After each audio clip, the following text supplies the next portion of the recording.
One of the bad habits I had back in those days was spending hours and hours and hours on Instagram. I can say I was addicted. I was an everyday user during my teenage years when the platform first came out. It was the best way to socialize with your friends and plan out events. But the reason why I spent so much time on Instagram wasn't because I was talking to my friends or organizing a party. It was because of the news feed. The news feed is designed to put us in some sort of a trance because Instagram wants us to spend more and more time on their platform. It worked like a charm. I was easily spending 1, 2, and sometimes even 3 hours every single day mindlessly scrolling down and down and down and down, watching pointless videos being bombarded with ads to buy stuff. And worst of all, looking at the supposedly better lives of people that I kind of knew. So later on, when I discovered the world of self development, I realized that I have to get rid of this bad habit. I have to kill this addiction. And on the other hand, I didn't want to delete Instagram altogether. How else I'm gonna chat with my friends, know what are they doing, or get invited to do fun things with them? And that is what I realized I needed to change the environment within Instagram.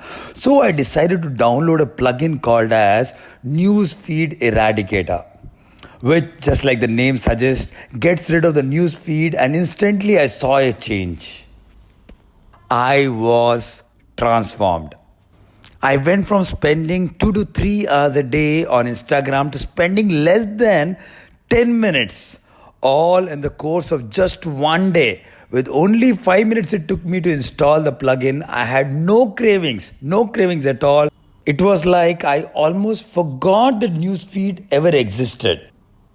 This simple experience taught me how powerful environment is all about. A small change in an environment can actually change anything and everything in our lives.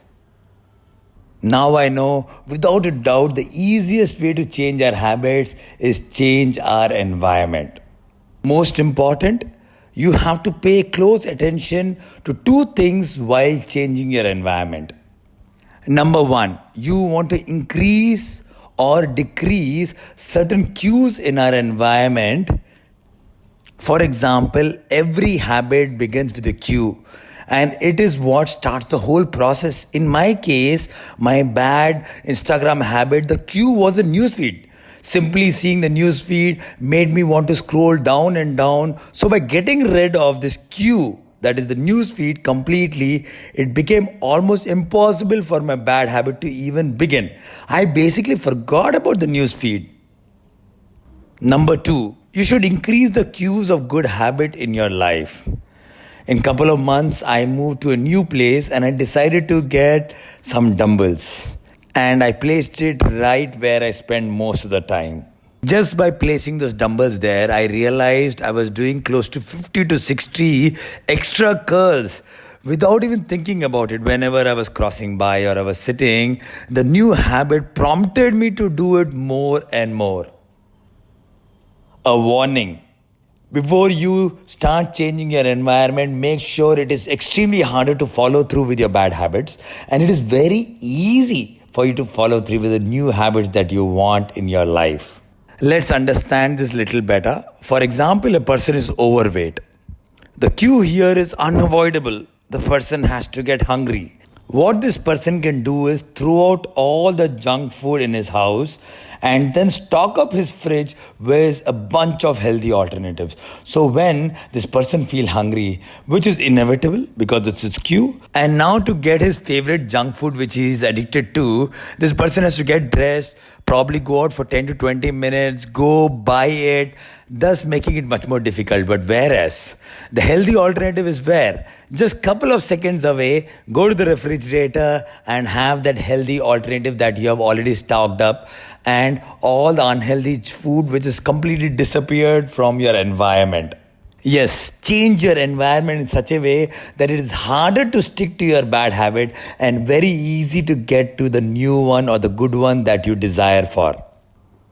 A student came up to me and said, Coach, I have this terrible habit. I keep getting late to school. Teachers, parents, mom, everybody shouting at me. What should I do?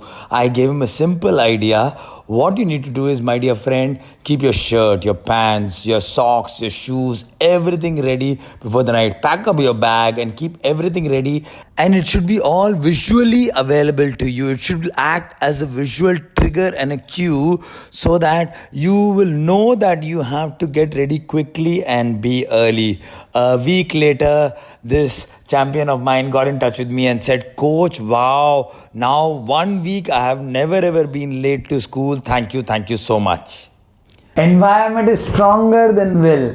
Willpower, as you know, is a very finite resource. We have very limited of it. We make these great and grand decisions. I will wake up from tomorrow and jog. I will eat healthy. I will study every single day this many hours. A week later, we are again sleeping for long hours. We are back to eating junk food and snacking, and finally again binge watching so much of Netflix. Willpower has run out. My dear friends, change your environment, change your habits, and finally change your life. So remember, guys, if you want to change your life, then you need to carefully look and examine your environment. You need to ask yourself, am I in an environment that promotes my good habits or bad ones? And what changes can I make to my environment that would benefit me and that would make me more likely to stick to my good habits? And eventually I stop doing my bad ones. I would love to hear from you guys, and if you need any help in the comment section, please let us know what is that bad habit, and we will help you figure out what is the cue and how you can replace it in your environment and bring in the change. Remember, you're born to win and you're born to lead. It is just a matter of that 1 degree change. You just change your environment and you will see everything change and you flourish to be what you want to be. Hello everybody, my name is Dr. Sachin and I am a life coach. I use games, activities and exercises to teach young champions valuable life skills and study skills which help them become number one in studies and number one in life. Continue to watch our videos, share them, subscribe to our channel, and please do comment. It'll help us, it'll inspire us to make more good content like this. Thank you so much for watching our channel. Also do visit our website. Thank you so much.